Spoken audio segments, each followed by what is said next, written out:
I'm going to defer my OT baby. Oh, is that Meghan? Go for it. I cannot do it. Do it. I was going to give it to Kennedy. I can't do it just only Miss OT baby. Yeah, Meghan. But she doesn't dance, and Harris Faulkner's good at that. Sorry, I missed the Meghan would bring us to OT. Yeah. Kennedy, what would your version be?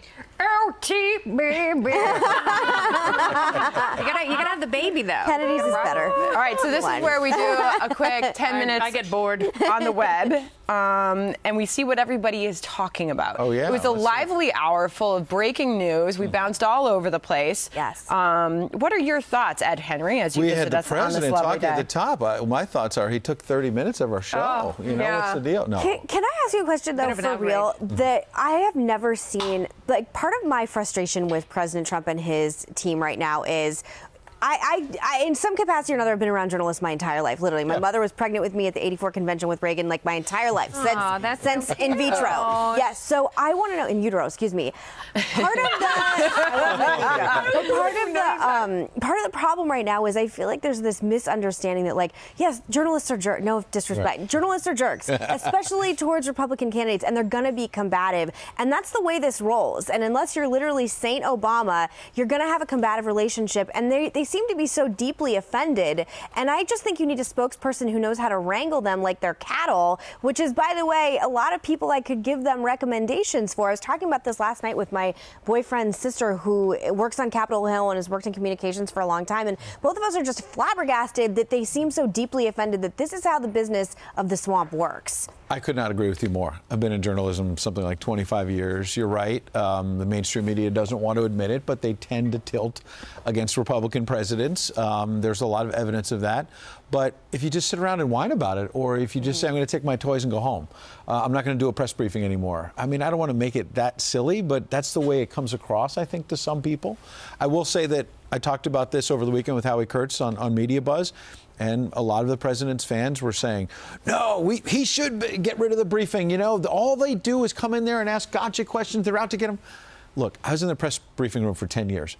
There were gotcha questions directed at every president. Well, it's like they're hecklers at comedy clubs. Right. It doesn't mean and comics have to learn how to deal with those hecklers. Sure. And I think one of the reasons that Sarah Huckabee Sanders did so well is because she acted like a preschool teacher. Right. And you know you can't lose control of the class. No, also, 1, 2, eyes on you. 1, 2, 3, eyes on me. She gets the crisscross applesauce. She understands all the ways that you have to wrangle that room. That is such a great point, and that's what Dana Perino has been saying all along, is that it's sort of like you're asked and answered. Done next? Nope. Next. I'll check and get back to you. Next. Yeah.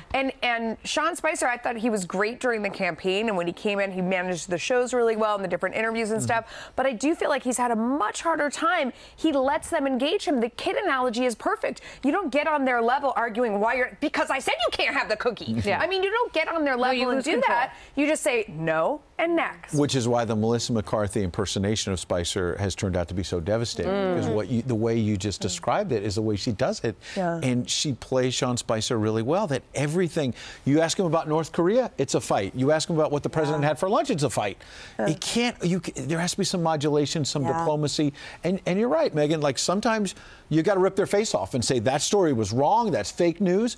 But not everything is fake news. Right. And can I make one suggestion? And this is something that a Trump operative from the campaign had suggested early on. And whoever the communications team is, they have to spend time with him. I mean, they have to be in the same room. And Ari Fleischer said that when he was on the couch a couple weeks ago. He has to be in the same room with the president. And Ari Fleischer would spend the bulk of his day with President Bush. And it's interesting you say that, because I was at the briefing on Friday, and Sean Spicer slipped in there when he was getting a lot of questions about James Comey.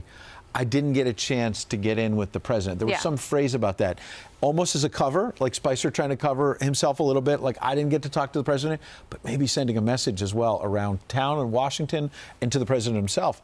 I got to get into that Oval Office before the briefing. Otherwise, I'm not really speaking for you. Because what we haven't mentioned so far is the other issue here is that the president is basically his own press secretary sometimes. Yeah. And where he just goes on. So he gives a playbook to Spicer. And then he goes on Twitter and says the opposite. Yeah, or something totally different. He's quirky and moody. And in fairness to Sean Spicer, that's a really hard way to do your job. The question is, though, I agree with what you said earlier, that there are a lot of people in the American public who love Trump, support him, and don't think that the press is playing fair and wouldn't necessarily mind if he was ripped out of the White House. House, for me, it would make me very uncomfortable not to have press briefings daily with someone. The president wants to do it, fine. If he wants to get a different surrogate, fine. But to not to have it daily, it would be engage. Yes, it would be highly unprecedented. It wouldn't have happened since around 1900. I just thought of something. We're talking about the bloodbath, and we're talking about some of the names floated to be 86th from the White House, which included Steve Bannon, Reince Priebus, and Sean Spicer.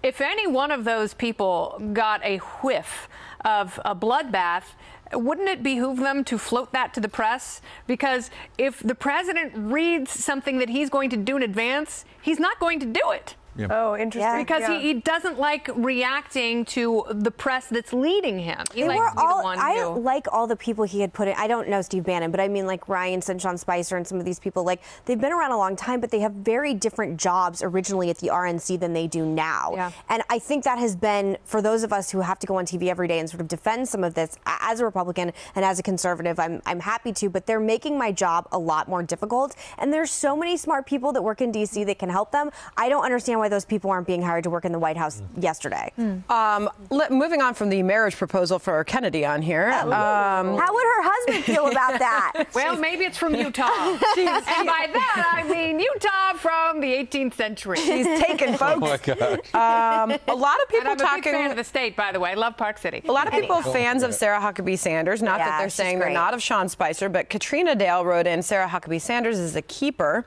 Yeah. Unfortunately, she says Sean Spicer seems to let them get under his skin a little too much. Thank you for chiming into the conversation. You know what we realized about Sarah Huckabee Sanders, and we were talking about this before the showroom, is President Obama, Mr. Champion of Women, never had a female spokesperson. Yep. Oh, that is interesting. Ooh. Yeah. Okay. I also think that Sean Spicer was kind of thrown out there at the beginning when it seemed like President Trump was saying, school them, beat them, yell at them, and he got in that mindset and in that You're way. right. Think about day one. Yeah. About the crowd size. Right. This was the greatest inaugural Which ever. may and not have met his natural temperament. So, but he was kind of thrust into that persona, and then he's kind of stuck there. Spicer, and then, Sean Spicer. And then Sarah Huckabee Smith comes out and does what we think should have been done in the first place, and all of a sudden she's a hero, but I'm not sure Sean Spicer was. I think you're absolutely right, but she's more of a traditional, much more traditional spokesperson, and understand she's got a full quiver. Yeah. Anything to step Sanders up. got something good over there. Well, I like to Spicer. We always like people to let us know from where they're writing in. And Jim Monahan says, I adore you all from LaPorte City, Iowa. Yeah. Ooh. We love shout outs, especially from. Can I tell our audience a little something? So the beginning of my book, Lessons from the Prairie, which you should all go buy. Starts on the couch. Starts on the couch here on Outnumbered. It's my favorite part. The opening scene is right here.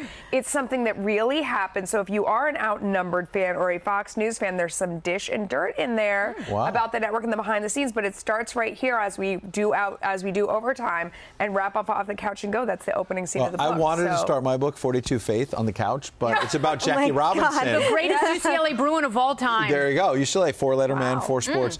By the way, last Friday I heard that the book made the New York Times bestseller list. I say that because the most recent Fox show I did was Outnumbered. Woo! I did Outnumbered right before it made the list. Yeah, congratulations. I did another show called Kennedalia, which you'll be doing tonight. And I also did at Kennedy. 8 p.m. Eastern on the Fox Business Network. I'm going to call you Kennedalia. And we always like these mentions. Daniel St. Sir says, didn't know that they had an overtime show. Wow, first time watching it. Thumbs up. Thanks for tuning in.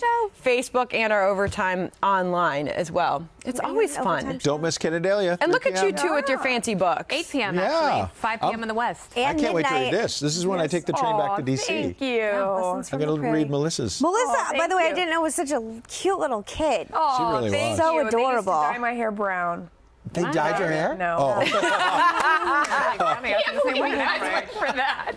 No, this is all blue. And by the way, thank you for that wonderful Mother's Day sentiment. I think you can find it on foxnews.com, and it was, I enjoyed it. I hope I made you laugh. There you go. It's about how hard we all try all the time, and we need to just give ourselves a break. It is not competitive mothering or competitive familying. We got to just give ourselves a break. And there were a lot of questions on the live chat about what we did for Mother's Day, and I can tell them one of the responses is somebody got some naps. I had 2 naps in one day. It was like 2 naps. Can What you were the imagine? time frame on the naps? He was like, so I got up and I did breakfast and I made it, and then I said to my husband, you got the dishes and the cleanup, I'm going to take a quick nap.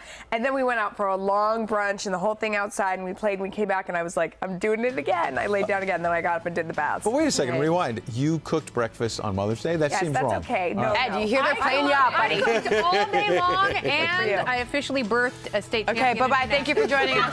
See you tomorrow. Yes.